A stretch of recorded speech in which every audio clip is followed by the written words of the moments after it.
সকাল বন্ধুরা, আজকে সেই দিন 21-এর চানের পর আজকের মা শীতলার কাছে পুজো দিতে যাব। তো ওই জন্য সকাল সকাল চানটা করে নিচ্ছি আর সকাল সকাল ব্লগটা শুরু করছি। এখন বাজে 9টা। তো আমরা 9:30টার মধ্যে মন্দিরে চলে যাব। এখান থেকে বেশ 10-15 মিনিট দূরে। তো আয়ুষ্মানকেও চান করে নিয়েছি। তো চলো, আমি এখনও কিছু খাইনি, যেহেতু মায়ের পুজো দিয়ে এসে তারপর খাবো। আর আমি চান করে শাড়ি পরে নিয়েছি। আমার তো দেখো বন্ধুরা, মা এখানে ফল কেটে জোগাড় করে নিচ্ছিল, ফলের জোগাড়। আর আমি আয়ুষ্মানকে চান করাতে চলে গেলাম, যেহেতু চান করিয়ে নিয়ে আসি, নাহলে দেরি হয়ে যাবে। তোমাদের আয়ুষ্মান অনেক দিন বাদে সুস্থ হয়ে তোমাদের সামনে এলো। বলো হাই হাই করো, টাটা করো, টাটা। আমরা এখন মন্দিরে যাচ্ছি মায়ের পুজো দিতে। তো চলো, পুরো ভিডিওটা দেখতে থাকো, তাহলে বুঝতেই পারবে। আয়ুষ্মান তার ঠাম্মিও আমার মাকে দিদিন বলে না, ঠাম্মি। তো মা পুজোর জোগাড় করা হয়ে গেছে, আসো। তো নিয়ে যাচ্ছি। এই তো কি বলছি, শোনো শোনো শোনো, এই দেখো বাবা। চলো বন্ধুরা, তোমাদেরকে দেখাই আমি ছোটোবেলায় কোন স্কুলে পড়েছিলাম। দেখো, এটা আমার ছোটোবেলার স্কুল।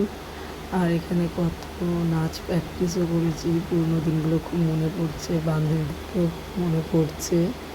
আগে এত সুন্দর ছিল না, এখন বেশি সুন্দর হয়েছে। বন্ধুরা, মন্দিরে চলে এসেছি। আর পিছনে না আমার মাসির বাড়ি। তো বন্ধুরা, মন্দিরে এসে দেখলাম মন্দির এখনো পরিষ্কার হয়নি। তো মাসি তাড়াহুড়ো করে মন্দির পরিষ্কার করে নিচ্ছিল, আর মা ঠাকুরের বাসনগুলো মেজে দিচ্ছিল। আর এখানে দেখো মা মনসা, আর এখানে দেখো বিওয়ালা ফল গাছ। আর এটা হলো বর্ণিমার মন্দির, বর্ণিমার ঠাকুর আছে। তো এটা হলো আমাদের বড় থান। তো দেখো সব কমপ্লিট করে।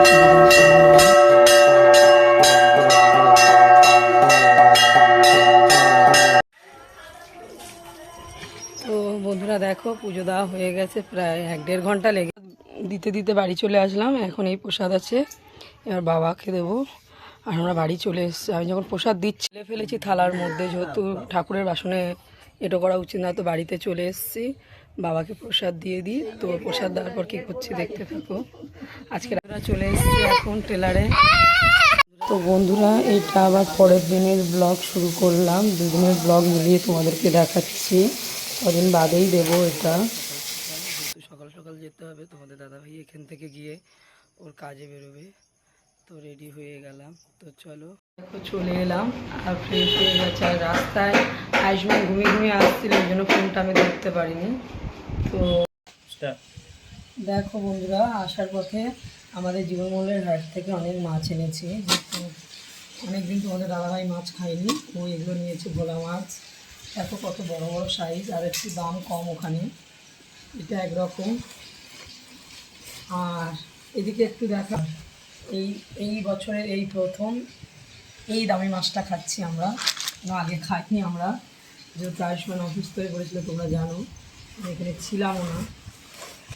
যেহেতু জ্যান্ত নিয়ে চলে এসেছিলাম, এগুলো রাহুলদাকে মারা গেছিলো, একদম জলে চড়ছিল রুই মাছ। আর আমি এই দেখো কি বড় একটা মাছ নিয়েছি, সিলভার কাপ, অনেক বড়। আমার এখন সমস্যা হচ্ছে, আমি কী করে কাটবো দেখি। দেখো কত মাছ, এইগুলো অনেক বড় বড়, তার থেকে এটা বেশি। ভাগো, আমি এই রুইটা খুব বাড়িতে খেয়েছি।